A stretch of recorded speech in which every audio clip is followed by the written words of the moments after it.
To delete your MetaTrader 5 account, simply follow these steps. First of all you have to do is open the MetaTrader 5 account on your mobile device and make sure you are logged into your MetaTrader 5 account.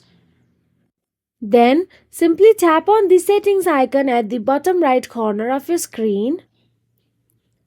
Now inside settings, scroll up and tap on your name at the top.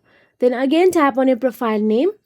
Now scroll down and there you will get to see delete account option available. Simply tap on it. Then again tap on the confirmation delete and your account will be successfully deleted. So that is it.